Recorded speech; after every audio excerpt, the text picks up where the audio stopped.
काय झालं त्या? हा आलं फायनली. बुक शेअर करते मी तुमचं.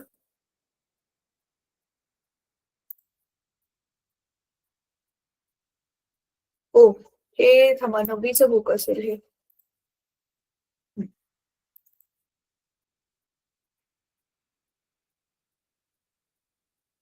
चला तर आपण सेकंड चॅप्टर होता आपला.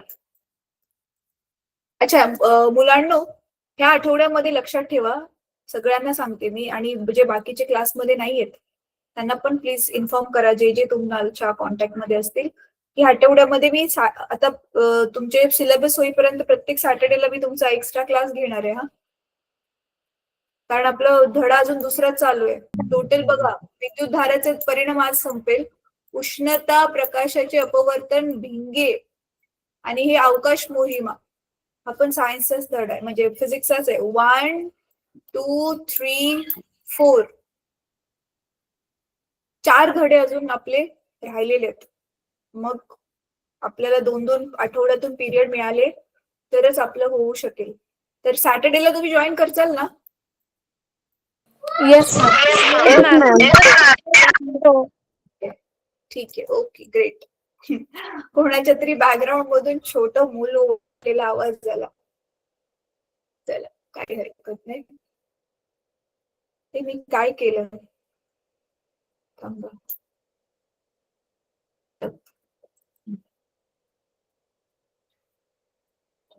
हा, हे विद्युत धारेचे परिणाम आपण पूर्ण धडा संपवलाय आणि आपण क्वेश्चन आन्सर्स पण डिस्कस केलेले होते लास्ट क्लासमध्ये.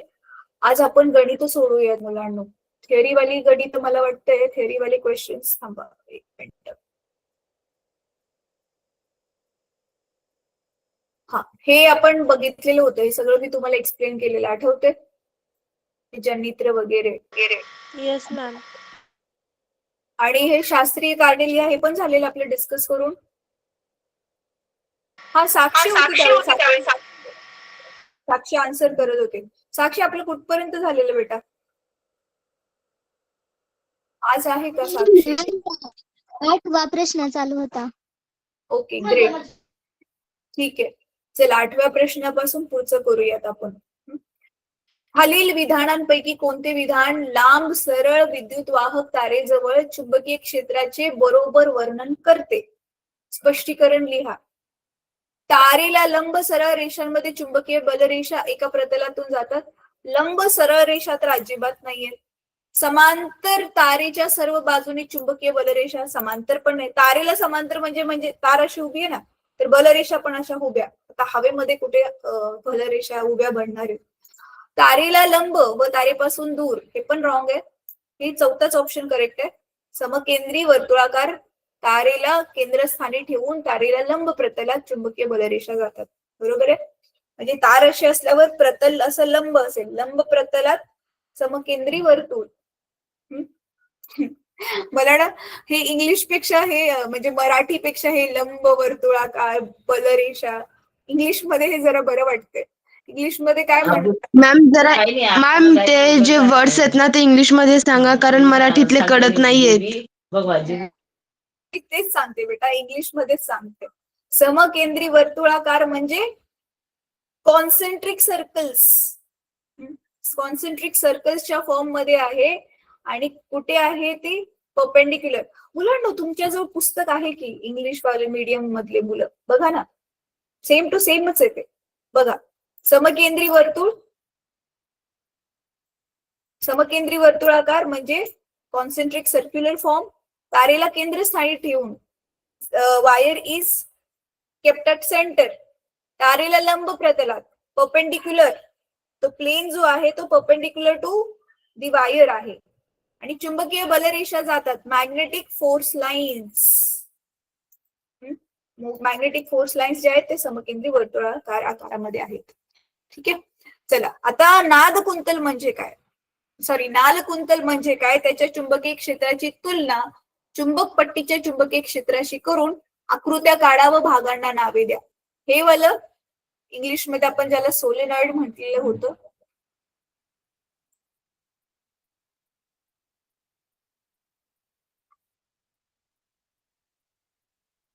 हे बघा, हे नाल कुंतल. हे बघा, नाल कुंतल म्हणजे काय, त्याचं हे आन्सर. विद्युत रोधक आवरण असलेली तांब्याची तार घेऊन कुंडलांची मालिका तयार केल्यास त्या रचनेस नाल कुंतल म्हणतात. हे नाल कुंतल म्हणजे कायचं हे आन्सर. आणि ही आकृती काढायची आहे.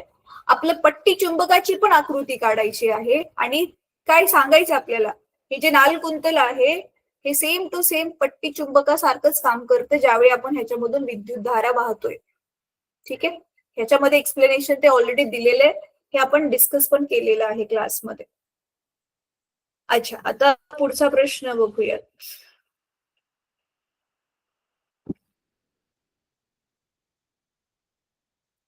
आकृती देऊन स्पष्ट करा. हा काय आहे? हा आहे फ्लेमिंगचा डाव्या हाताचा नियम, राईट. आणि अंगठा काय दर्शवतो? हे आपले इंडेक्स फिंगर आणि हे मधलं बोट काय दर्शवतो हे सगळं तुम्हाला लिहायचंय. परत हे काय दिसतंय आपल्याला? हे बघा, इथे स्प्लिट रिंग दिसते, म्हणजे ही मोटर आहे बरं का मुलांना, हे जनरेटर नाहीये.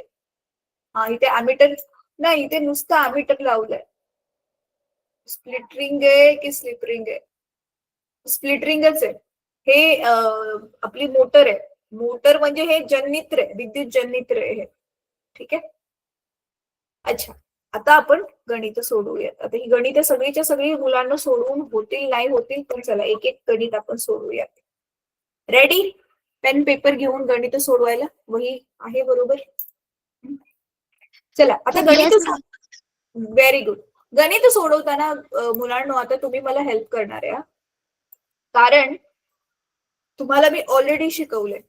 पण गणित सोडवताना फिजिक्स मध्ये काय करतो, त्यांना छोटे छोटे पार्ट्स तोडतो आणि जे जे गोष्टी दिलेल्या आहेत आधी त्या गोष्टी आपण काय करू, तो लिहत जातो, है ना. आणि त्याच्यानंतर ना मग आपली पण लिहिण्याची पण एक पद्धत आहे. काय पद्धत आहे सांगा बरं?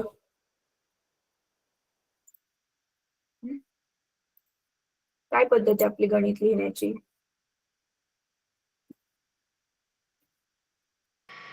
मॅम, पहिल्यांदा डेटा लिहून घ्यायचा. राईट. परत नंतर सूत्र लिहायचं, नंतर गणित सोडवायचं. येस, व्हेरी गुड बेट. चला, तर हे गणित मी इकडे माझ्याकडे कॉपी पेस्ट करून घेतलंय. तुम्हाला कम्प्युटर मध्ये कॉपी पेस्ट वगैरे काय असतं हे माहितीये? बेसिक गोष्टी थोड्या थोड्या मुलांना. येस मॅम, माहित आहे. चलो गुड. ज्यांना लॅपटॉप भेटलाय त्यांना तर माहितीच असेल आता, राईट. चला, आता आपण काय करू? विद्युत परिपथातील एका विद्युत रोधामुळे उष्णता 100 वॉट इतक्या दराने निर्माण होत आहे. विद्युत धारा 3 अँपिअर वाहत आहे. विद्युत रोध किती? इथे वॉट नसेल बरं का, रोध विचारलंय ना, ओम असेल.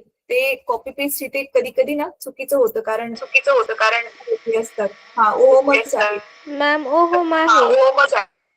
येस, हे असं. तर बघा, आता आपण लिहूयात. मराठीमध्ये आपण काय लिहिणार? दिलेली माहिती. इंग्लिश मध्ये लिहिणार डेटा. आता इथे मी शॉर्ट मध्ये लिहिते मुलांनो, दिलेली माहिती. जे ठीक आहे, तर दिलेली माहिती म्हणजेच इंग्लिश मध्ये आपला डेटा. तर मग काय काय दिलेलं आहे? वॉट, बघा ही डब्ल्यू उष्णता ऊर्जा 100 वॉट इतक्या दराने निर्माण होत आहे. आता इथे नीट लक्ष द्या मुलांनो, ऊर्जा जरी म्हटलं असलं तरी वॉट कशाचं सूत्र आहे, म्हणजे कशाचं एकक आहे? पॉवरचं एकक आहे ना, शक्तीचं एकक आहे. त्याला पॉवर म्हणजे शक्ती दिलेली आहे. येस, ऊर्जा नाही दिलेली आहे. आणि विद्युत धारा किती आहे, म्हणजे आय किती आपल्याकडे? अँपियर. आता काय काढायचं? शोधणे म्हणजे आता काय शोधायचं? येस.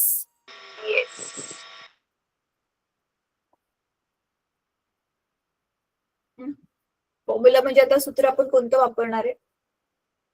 हे बघा, आय आणि पी ह्या दोघांना जोडणार, पी आणि आय ह्या दोघांना सोडणार कोणतं सूत्र आहे? पी वरून मॅम, ओहमचं सूत्र.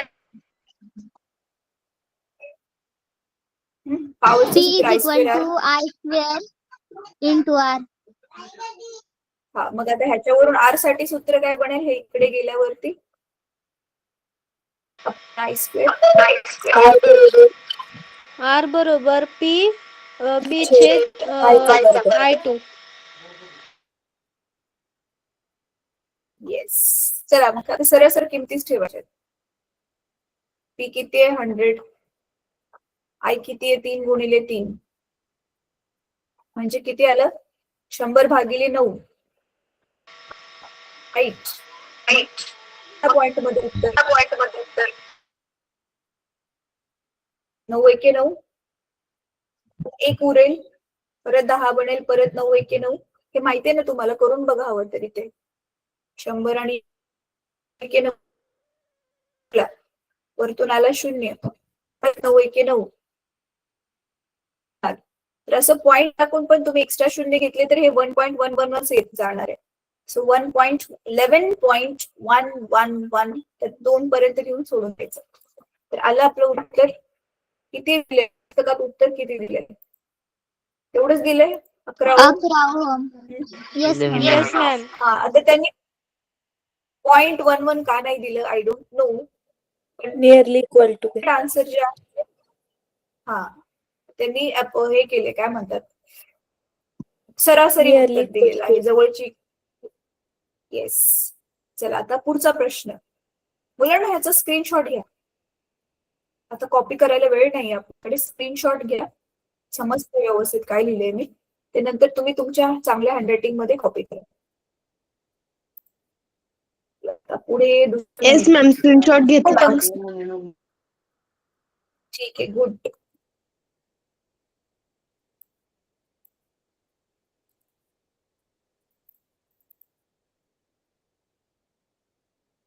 चला आता हे दुसरं गणित मी इथे कॉपी पेस्ट केलं. मुलांना मी हे आता लिहिलेलं इरेज करते.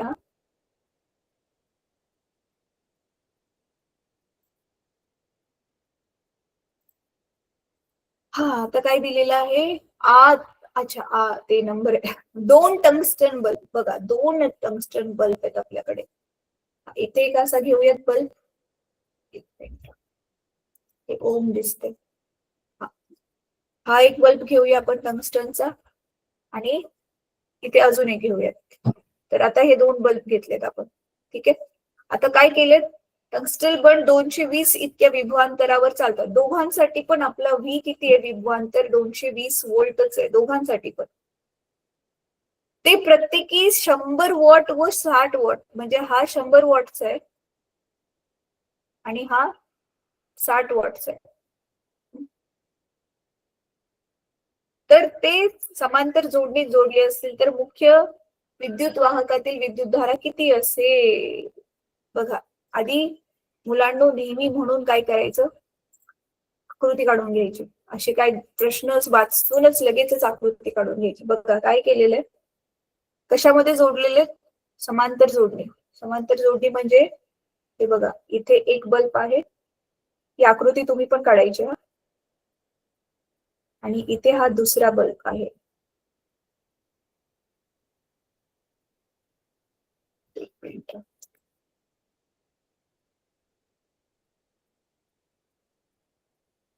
ठीक आहे.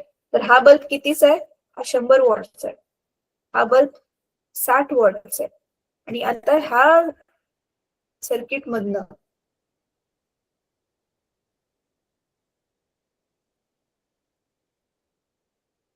करंट जातो. ठीक आहे. आता हे विभवांतर हे 200 दिलेलं. तर आता बघूयात, डेटा लिहूयात आपण. डेटा म्हणजेच दिमाग दिलेला आहे आपल्याला. आता बघा बल्ब हा पहिल्या बल्ब ह्याला 1 नंबर नाव देऊयात, ह्याला 2 नंबर नाव देऊयात. ठीक आहे. मग पहिल्या बल्बची पॉवर म्हणजे P1 तो 100.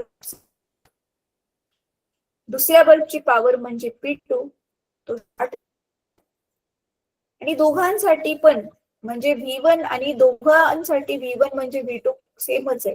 कारण बघा ना समांतर जोडणीमध्ये तुम्हाला माहिती आहे ना, समांतर जोडणीमध्ये टोकं एकत्र असतात तर विभवांतर नेहमी सेम असतं. गेल्या वर्षी आपण ओम्स लॉ शिकलेलो, Yes, ma'am. आठवते? रोधांची एक जोडणी समांतर जोडणी. तर हे V1 V2 म्हणजेच आता ह्याला म्हणूया, तर ते दोघांसाठी पण सेम आहे 220 व्होल्ट. राईट. आता ह्याच्यावर म्हणजे काय शोधायचंय? विद्युतधारा किती असेल ना, I काढायचे आपल्याला. बघा काय विचार, मुख्य विद्युत वाहकातील म्हणजे इथून जी आपली I ही विद्युतधारा चालली आहे पोचल्यावरती, हे बघा इथे पोचल्यावर ही जी I विद्युतधारा आहे ही इथे पोचल्यावरती नंतर दोन भागामध्ये 2 रस्त्यांमध्ये वाटली जाते ना. तर इथे पहिल्या बल्ब मधून जाणारी विद्युतधारा, दुसऱ्या बल्ब मधून जाणारी विद्युतधारा, हा दोघं पण वेगवेगळ्या असतील, तर त्या नाही काढायच्यात आपल्याला. हा दोन्ही विद्युतधारा परत माघारी आल्यानंतर ना मग ही आई हितली ही आई जी आहे ती म्हणजे हे जे मुख्य आपलं परिपथ आहे, मुख्य मेन सर्किट आहे, त्याच्यामधला हा I काढायचा आपल्याला. ठीक आहे. चला तर मग आता सूत्र काय वापरणार आपण? मॅम पहिल्यांदा दोन्ही बल्बची एकूण शक्ती म्हणजेच पॉवर काढावी लागेल. हो ते आहे बेटा, फक्त आता सध्या ना बघ P, V आणि I ह्या सगळ्यांना एकत्र जोडणारं आधी सूत्र आपण लिहूया. ते आहे आपल्याकडे P is equal to VI. तर हे सूत्र आपण वापरणार. आता बघा, आता आपण काय करणार आहोत, ओमचा लॉ आपण इथे काय करू शकतो माहितीये मुलांना? हा, इथे तू बरोबर बोलते साक्षी, पूर्ण दोघांची पॉवर काढण्यासाठी आपण हे डायरेक्टली पॉवरला ऍड नाही करू शकत. तर पण ती जी आपल्याला पॉवर दिली ना, आपलं बघ नॉर्मली आपलं काय सूत्र आहे, ओम लॉचं सूत्र काय, राईट. तर ह्या सर्किटचा V ऑलरेडी दिलेला आहे 220. मुख्य सर्किट मध्येच इथे जे हे जोडलंय हे 220 च असणार आहे, राईट. तर V ऑलरेडी माहिती आहे आपल्याला, पण आपल्याला पूर्ण सर्किटचा आर माहिती, म्हणजेच ह्या बल्बचा जो रोध असेल तो रोध आपल्याला काढावा लागेल. ऍड बेरीज केली की पूर्ण सर्किटचा, पूर्ण परिपथाचा आपल्याला रोध मिळेल. मग हे दोन्ही मिळालं की आपल्याला, तर मग आधी आपल्याला दोन्ही बल्बचा काय काढावं लागेल, मग रोध आणि ह्याचा काय पॉवरचा काय फॉर्म्युला आहे, रोध आणि पॉवरला जोडणारं. मग प्रत्येक बल्बसाठी मग रोध आणि पॉवरचं बघा काय सूत्र आहे, V आणि I चं, V²/R. हो की नाही? हेच ना सूत्र. Yes ma'am. हा, आता आपण चेक करणार आहोत, आधी प्रत्येक बल्बचा रोध काढूयात. ठीक आहे. तर चला मग इथे मी लिहिते सोल्युशन, शॉर्ट मध्ये लिहिते सोल्युशन म्हणजे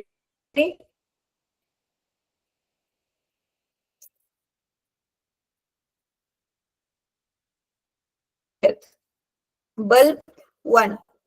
तर बल्ब 1 साठी P1 किती आहे? 100 वॉट. आणि V किती आहे? मॅम तुमची स्क्रीन दिसत नाहीये. सगळ्यांना दिसते, तुझ्या इकडे असेल. खालीवर स्क्रीनला हे करून बघ, स्वाईप करून बघ, कधी कधी खाली पण जातं ते मुलं वरती, असं पण होतं. ठीक आहे. येस मॅम दिसते. हा, मग आता इथे सूत्रावरून बघा, इथे R इकडे आला आणि P खाली जाईल. करेक्ट आहे. मग R चं सूत्र काय बनेल? V²/P. करेक्ट आहे. तर मग आता V 220 गुणिले 220 भागिले पॉवर किती आहे? 100. तर हे 0 0 कट, हा 0 0 कट. तर इथे किती आलं मग आपला रोध किती आला? 22 गुणिले 22 किती येतो मुलांना? 22 गुणिले 22, 22 चा वर्ग किती आहे? 484. 484. एवढा कमी आहे? हा असेल, एवढाच असेल. 484 हा आला पहिल्या बल्बचा रोध. सेम वे आता दुसऱ्या बल्बचा रोध. तर P2 किती आहे दुसऱ्या बल्बसाठी? 60. व्होल्टेज आपलं तेवढंच आहे, म्हणजे विभवांतर तेवढंच आहे 220 व्होल्ट. मग R काढ आता ह्याचा. अच्छा, हा आपला R1 आला बरं का, आपला R1 आला. आता R2 काढतोय आपण. तर R2 साठी पण सेम फॉर्म्युला, p² अपॉन इथे येणार P2. एक मिनिट, इथे खूप खिचडी झाली. हे इथे येणार P1 आणि इथे येणार हे R1. R2 काढतोय. तर v² म्हणजे 60 गुणिले 60. नाही नाही नाही, v², 220 गुणिले 220 आणि भागिले P2 किती 60. तर हे 1 1 0 कट झाला. आता इथे बघा मी काय करते, दोनाने बे गुणिले 11 दुनी 22 म्हणून इथे 11 आलं, इथे आलं b3 6. तर परत 3ने कशाला भाग जातो याच्यामध्ये, नाही जाते. मग काय करू शकतो, डायरेक्ट 3ने भागून पॉइंट मध्ये उत्तर आलं तरी पण काही हरकत नाहीये. चला आता ह्याला भागूयाच आपण. मग 3ने 11ला भागल्यावरती 3 त्रिक 9, 3.666 येईल मुलांना, राईट. 3.66 येईल. आता मग हे मला मल्टिप्लाय गुणून सांगा. 220 गुणिले, बघा 3 त्रिक 9, 2 उरले, वरतून आला 0, 3 संग 18, परत 2 उरले, परत 3 संग 18, म्हणजे 3.666 होत जाणार आहे. तर त्याच्या ऐवजी फक्त 3.66 आपण लिहिलं. ठीक आहे. तर म्हणजे ऍक्च्युअल मध्ये हे असं येईल 36.6, कारण हा एक आपण इकडे शिफ्ट करूया, इथलं 0 घालून, म्हणजे 36.6 गुणिले 22. सांगा आता किती येते उत्तर. हे तर सोपं आहे. 36.6 ला 22 ने गुणायचं. किती आलं उत्तर? 805.2. 805.2. 505.2. अच्छा, हे बाकीचे मुलं पण क्रॉस चेक करा बरं का. No ma'am, 805.2. 805.2. ठीक आहे. मग आता टोटल रोध किती झाला? थांबा, आता हे मी इकडचं गणित डिलीट करते, माझी जागाच नाहीये मुलांना. हा,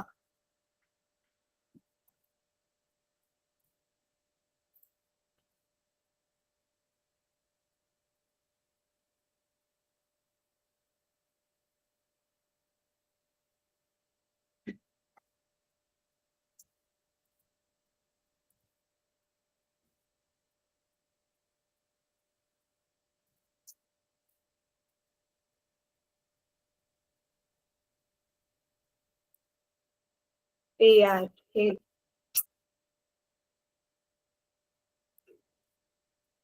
ठीक आहे. 805.2 आलं. तर मग सर्किटचा आपला आता पूर्ण रोध समांतर जोडणी आहे ना ही रोधांची. अरे मी ना उलट फुलट काम केलं मुलांना. थांबा.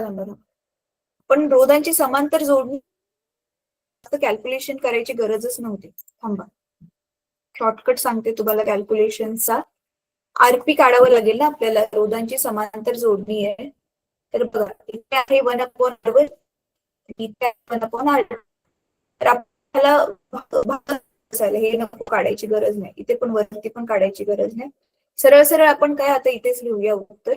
बघा इथे छेदामध्ये काय आलेलं होतं, 1/22 गुणिले 22 होतं इथे, राईट. हे 0 0 कट झाल्यावर 1/22 गुणिले 22 उरलेलं होतं ना. उलट करावं लागेल आपल्याला, कारण 1/RP. आणि इथे पण काय उरलेलं आता आपल्याकडे, इथे काय होतं 60 भागिले 220 गुणिले 220 होतं, राईट. तर हा 1 1 0 कट करूया आणि हा वाला 0 आपण जर वरती पाठवला तर आपल्याकडे बघा काय होईल.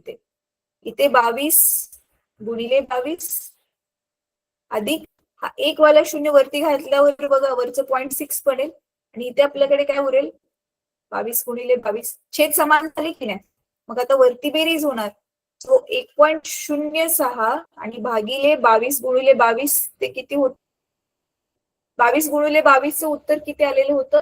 484. हा ठीक आहे, 484. म्हणजे हे आहे आपलं 1/RPचं उत्तर. तर आरपी ह्याचं उलट करावं लागेल, व्यस्त घ्यावं लागेल आपल्याला.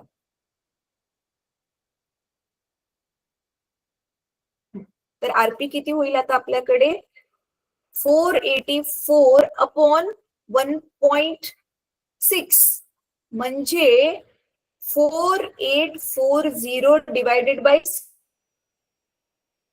जाईल. काढून बघा बरं मुलांना.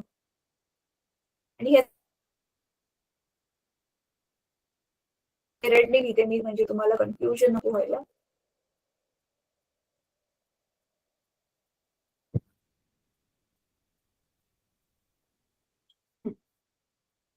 तर इथे काही किती ओम येते जरा मला सांगा. मग आपलं करंट काढायचं आहे ना आता.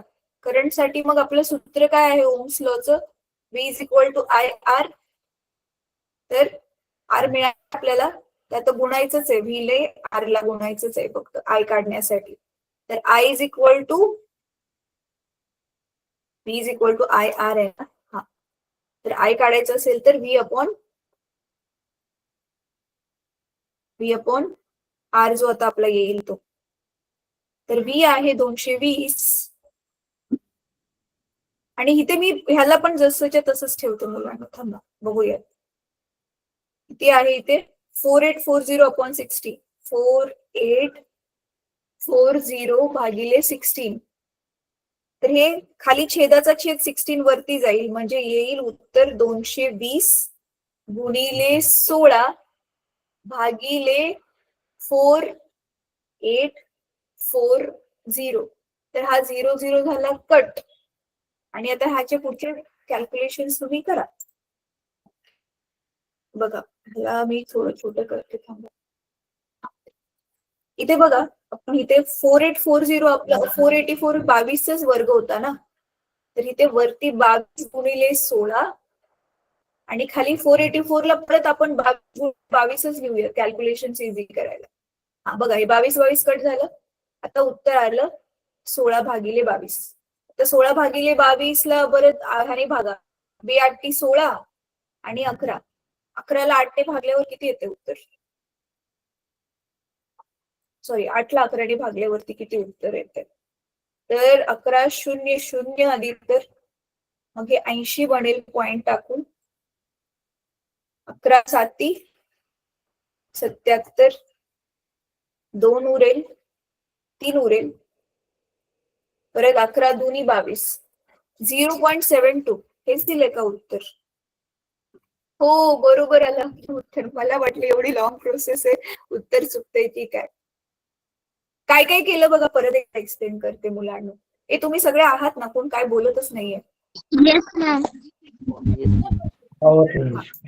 बघा काय काय केलं. येस, काय काय केलं मी परत एक सगळं रिपीट करते म्हणजे तुम्हाला चांगलं आठवेल की काय केले आपण नक्की. तर सगळ्यात आधी आपण बघा डेटा लिहिला. थांबायला थोडस झूम करते. बघा सगळ्यात आधी आता ना मी ग्रीन हे घेते आणि एक्सप्लेन करते तुम्हाला. सगळ्यात आधी आपण काय लिहिले इथे डेटा लिहिला. तर पहिल्या बल्बची पॉवर आणि ते किती विभवांतर किती पोटेन्शियल डिफरन्स लागतोय त्याला. दुसऱ्या बल्बची पॉवर 60 व्होल्ट. मी आकृती पण काढून घेतली म्हणजे मला इझी समजेल करायला ते, राईट. मग हे टोटल मुख्य ह्याच्यामधलं आपल्याला काय काढायचं. मग आता आपण काय केलं इथे मुलांनो, इथे ना ही एक पद्धत आहे आणि आणखी एक पद्धत पण, ती दुसरी पद्धत जास्त सोपी पडेल. थांबा ती पण सांगून देते तुम्हाला. आपण काय करू शकतो ना, प्रत्येक ह्याच्यातून जाणारा करंट काढला तरी पण आपल्याला हे मिळून जाईल मला वाटतंय. त्याला काय केलं तर ते पण ट्राय करून बघूया. थांबा. मग आपण हे सूत्र लिहिलं P इज इक्वल टू, आणि मग इथे रोध काढण्यासाठी प्रत्येक बल्बचा रोध किती काढणार आहे का किती आहे त्याच्यासाठी हे दुसरा फॉर्म्युला पण आपण लिहिला V² भागिले R. मग R वापरून हे बघा P1 लिहिलं, V लिहिलं, हा फॉर्म्युला वापरून काय काढलं R1 काढला. तर R1 आपल्याला किती मिळालं सध्या त्याला आपण तसंच ठेवलं 22 गुणिले 22. पण नाही लिहिलं तरी पण चालेल. P2 वापरून आपण काय काढला इथे R2. ह्याला पण असंच ठेवून द्या. ह्याला पण असंच ठेवून द्या. 220 गुणिले 22. मग आता हीच R1 आणि R2 ची किंमत आपण ह्या सूत्रामध्ये ठेवली. आपण कारण ते समांतर जोडणीमध्ये जोडलेत, मग पूर्ण आपल्या सर्किटचा पूर्ण परिपथाचा रोध किती येते काढण्यासाठी आपण हे रोधांची समांतर जोडणी जे गेल्या वर्षी केलेलं पॅरलल कॉम्बिनेशन ऑफ रेझिस्टन्स बघा गेल्या वर्षी यूज केलेले पण फॉर्म्युला इथे लागतात, राईट. मग आता हे 1/R1 आहे. मग R1 ची जी आपली इथे जी किंमत आलेली होती ही वाली, तर ती इथे खाली ठेवली आणि ह्याला काय केलं, उलट केलं, व्यस्त केलं. बघा 6/220 राईट.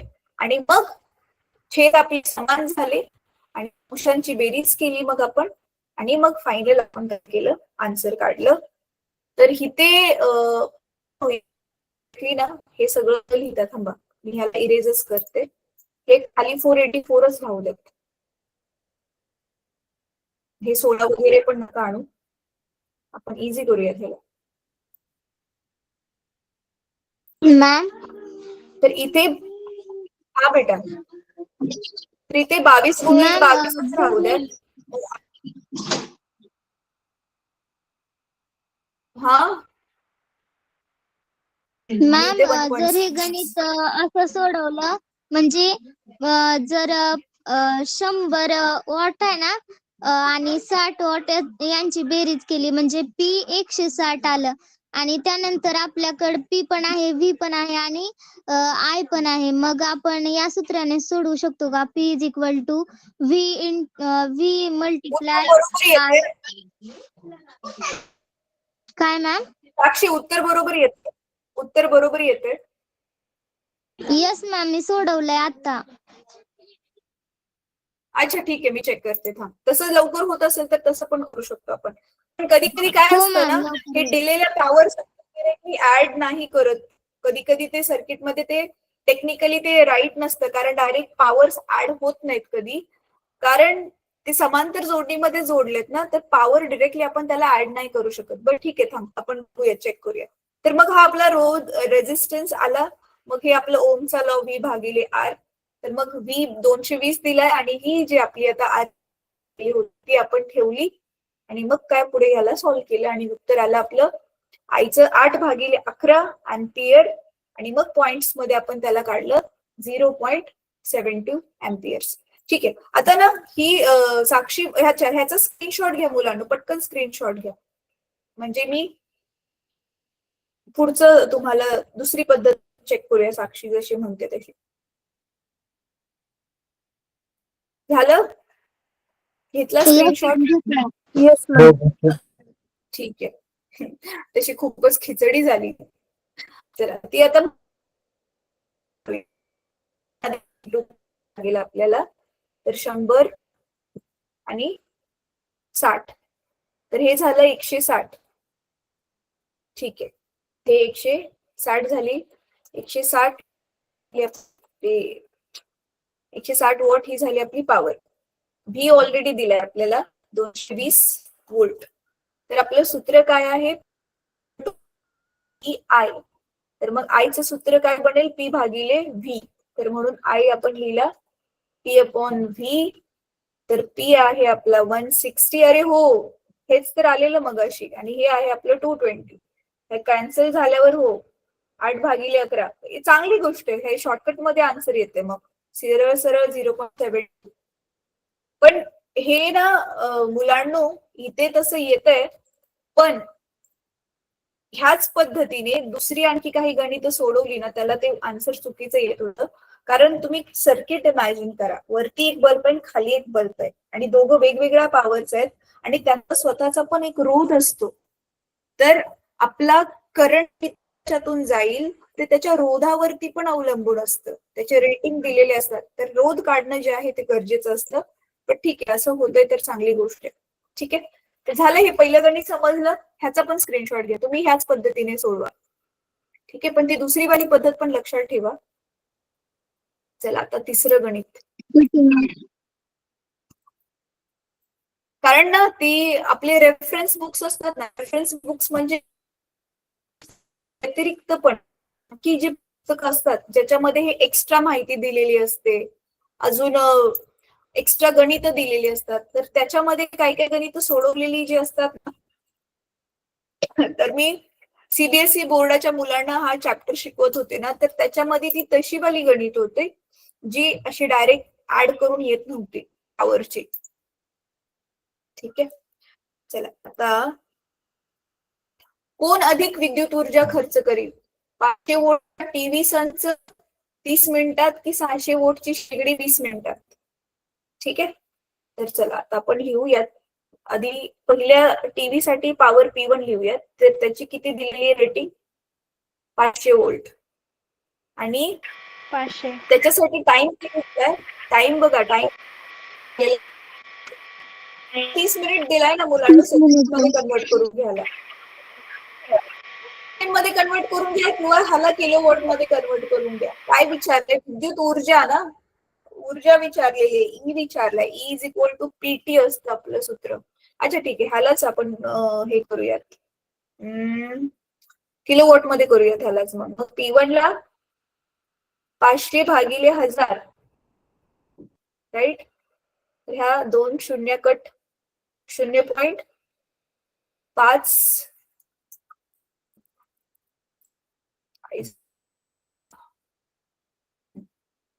0.5 kilo watt. आता दुसरी काय आहे? शेगडी. तर तिची पॉवर आहे 600. 600 वॉट ह्याचा अर्थ किती येईल मग? Same way 0.6 kilo watt. आणि टाइम किती दिलेला आहे? T2 किती दिलेला आहे? मिनिट. ते आपण ना, 1 मिनिट मुलांना, ह्याला मिनिटालाच सेकंड्स मध्ये करूयात, ते जास्त सोपं पडेल. किलोवॉट आवर मध्ये नको, कारण मग वेळेला पण तासामध्ये कन्वर्ट करावं लागेल. माझ्या डोक्यात आवर होतो मग मी किलोवॉट केलं, पण टाइमला आपण सेकंड्स मध्ये करूयात. डबल डबल काम कशाला करायचं. चला, तर इथे मग 30 इंटू 60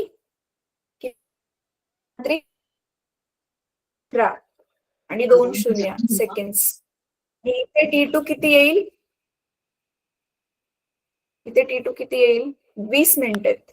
20. तर 20 गुणिले 60, 60. 6 दुनी 12, इथे 1200 सेकंड. मग काय आता आपलं ही ह्याच्या काढा. इज इक्वल टू आपलं पीटी मुलांनो. तर E1 काढण्यासाठी P1 T2 आणि E2 काढण्यासाठी P2 T2 म्हणायचंय आता नुसते ह्याला. मग इथे 500 गुणिले 1800 आणि इथे 600 गुणिले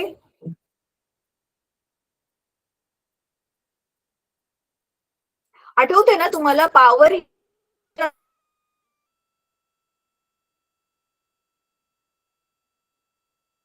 आहे, आपल्याला एनर्जी काढायची आहे, तर हे ह्याला मल्टिप्लाय होणार, राईट.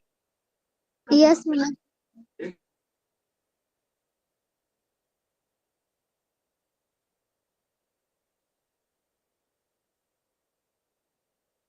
E 18 माझे पाडे विसरले मी, तुम्ही सांगा मुलांनो. बार संघ तर 72 होतं, 72 आणि उरलेल्या वरच्या 4 शून्य. तसं इथे पण 4 शून्य येणार. आणि 18 गुणिले 5 किती? 90. आता पण 9. येस. तर मग बघा आता ह्याला खूप मोठी जूल, एवढी जूल मध्ये आली आहे ना. ह्या 3 शून्य काढल्या तर ह्याचं आलं 900 किलो जूल. आणि इथे किती येईल मग? 720 किलो जूल. किलो. शेगडी जास्त वापरते, राईट. तर खाली लिहायचं, शेगडी जास्त विद्युत ऊर्जा खर्च करेल.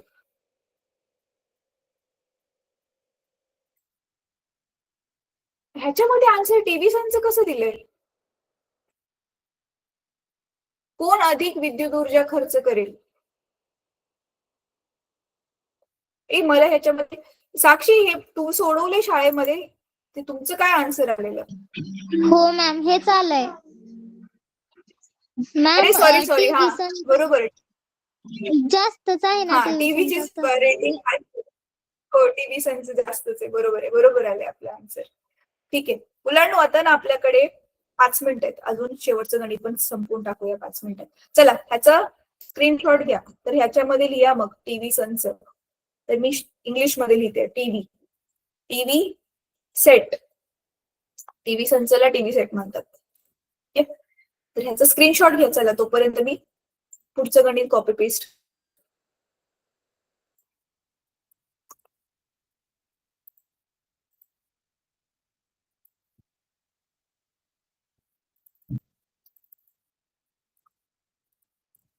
चला आता हे गणित केलं मी, कॉपी पेस्ट घेतला, स्क्रीनशॉट हे इरेज करते आता मी सगळं.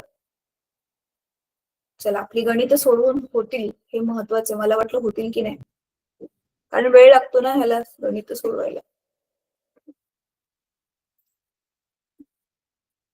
1100 वॉट विद्युत शक्तीची इस्त्री रोज 2 तास वापरली. Same to same similar power किती आहे?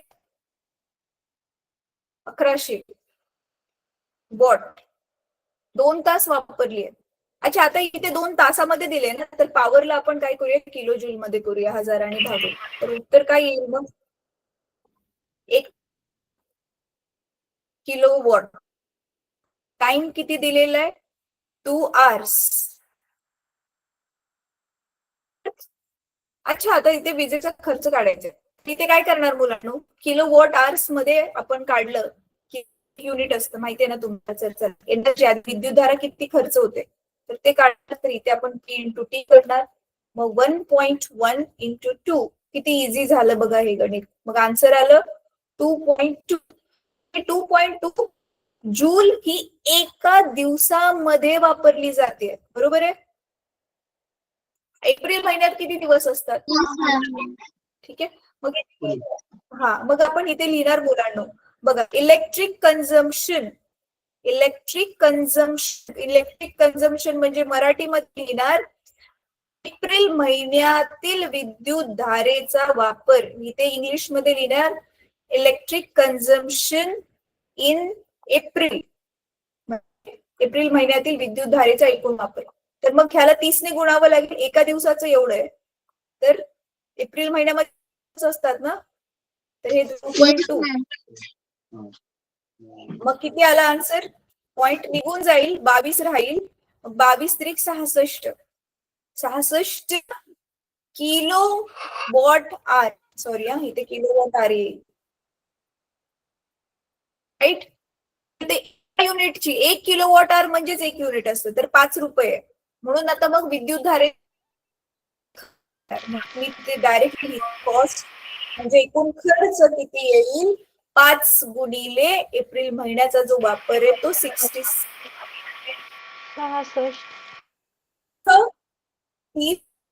3 परत 5 सखत 30. 30 आणि 3 330. 330 रुपये. येस, आपलं उत्तर बरोबर आलेलं आहे. चला आता ह्याचा पण स्क्रीनशॉट घ्या आणि मग आपण आजचा क्लास संपूया. तुम्ही हे स्क्रीनशॉट घेताय तोपर्यंत मी तुम्हाला होमवर्क सांगते. उष्णता धडा मुलांनो, आठवते तुम्हाला? गेल्या वर्षी साक्षी, तुम्ही सगळे जे जुने मुलं आहात, तुम्हाला आठवते गेल्या वर्षी मी तुम्हाला मार्च महिन्यामध्ये हा उष्णता धडा शिकवलेला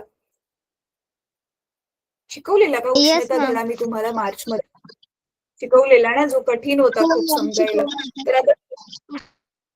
तर आता होमवर्क काय आहे मुलांनो?